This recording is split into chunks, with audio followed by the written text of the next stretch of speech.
One jurisdiction that comes up for a number of people who are looking at incorporating offshore is the UAE, the United Arab Emirates. People know Dubai, they know Abu Dhabi, and they know that this is a great tax-free country. So in this video, I'm going to share with you the 3 types of companies that you can incorporate in the UAE and give you my thoughts on each of them.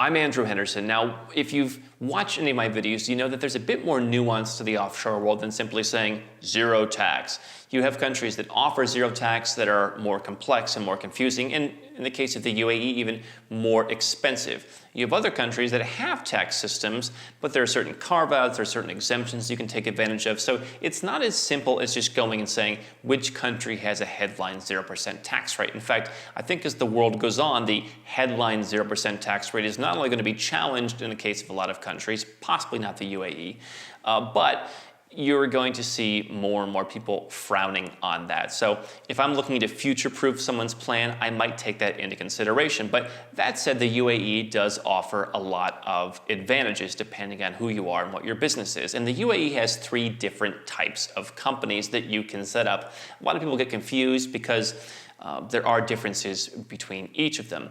And so the first type of company is the offshore company. This is relatively similar to what's called the International Business Company, or an IBC, the kind that you'd find in a place like Dominica or Belize or Seychelles. This is the traditional, zero tax, don't tell us anything, we'll leave you alone, just, all the rules are thrown out, you don't owe us anything. And that's very attractive to a lot of people. I've been talking here on the channel and with people in person about how I increasingly think that offers a lot of disadvantages because it's just not really that well respected in the world. But the benefit that the UAE offshore company has is that you can still deal with UAE agents and UAE banks. You're going to be limited in the kinds of banks that you can deal with, so you're not going to have the full suite of options available to you. And what you're also going to do is you're not going to be able to deal with people in the UAE. So this is entirely for basically exporting or selling your services somewhere else in another country. If you can deal with those restrictions, then it might be a reasonable option. The second type of company is what's called the free zone company. And this is going to be a bit more expensive, but there are a number of free zones, close to about a dozen, I think, around the UAE that each offer chance for you to go and start a 100% foreign-owned company, okay? With a lot of these places in the Middle East and Asia, that's often a concern is, hey, I love the tax benefits. I love the way the business structure is set up. But in many cases, I can't own the company entirely. So the UAE's answer to this is the free zone. Okay, you can set up your company, you own it all, and you have more flexibility in how you run the company. You have a bit more flexibility with banks, but you're limited to being physically in one of the different free zones. There's a Dubai airport free zone. The ones that are in the most desirable locations are relatively expensive. You can pay quite a lot to be set up there.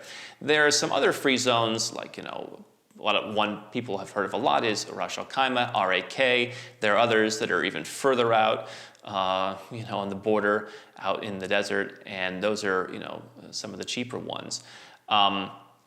The issue with the free zone company is not only do you get a bit more flexibility, but you also have the potential to get a tax resident certificate.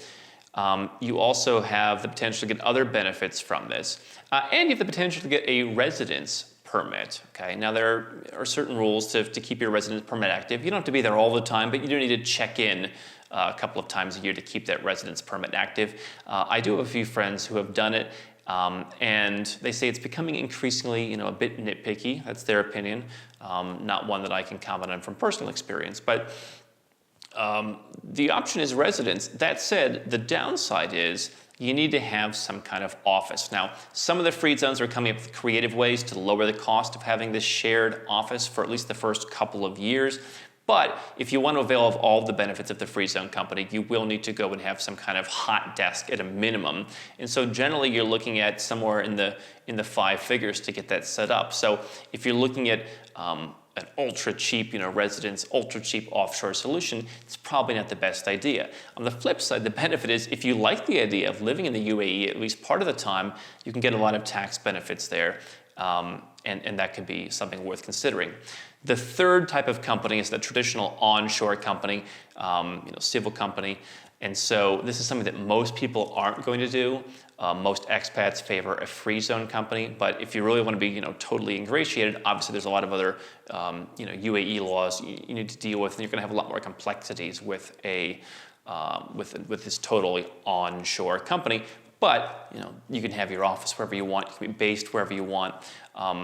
Probably for most people looking to live the nomad capitalist lifestyle, more hassle than it's worth, but definitely a third option. So those are three options that you can consider in the UAE. Obviously, what I always encourage people to do is to not focus on the shiny object. Again, people see zero tax, they see UAE, they heard Dubai somewhere, okay, let me go set that up. And then they have trouble getting the bank account.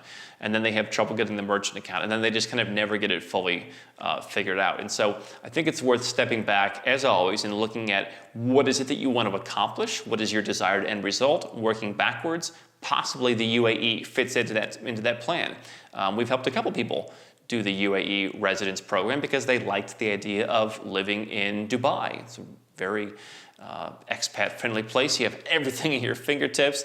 The one thing I like about the UAE, it's always nice to dip into them or one of the other Middle Eastern countries and go and get my grubby American food like the Cheesecake Factory. That region's good for that. But it could work for you, but it's always worth considering all of the options, of course. Hi, I'm Andrew Henderson from Nomad Capitalist. I wrote this book, which you can find on Amazon, to distill a lot of the stuff we talk about in these videos and a lot of the stuff I've learned over the last decade plus traveling all around the world, teaching you about how to legally reduce your taxes, build your personal freedom, and create wealth faster. Definitely get a copy of this book if you want to learn more. Now, if you want to watch more videos, make sure you subscribe to our channel and make sure you click the notifications bell so you never miss one of our new videos with more tips on how to go where you're treated best.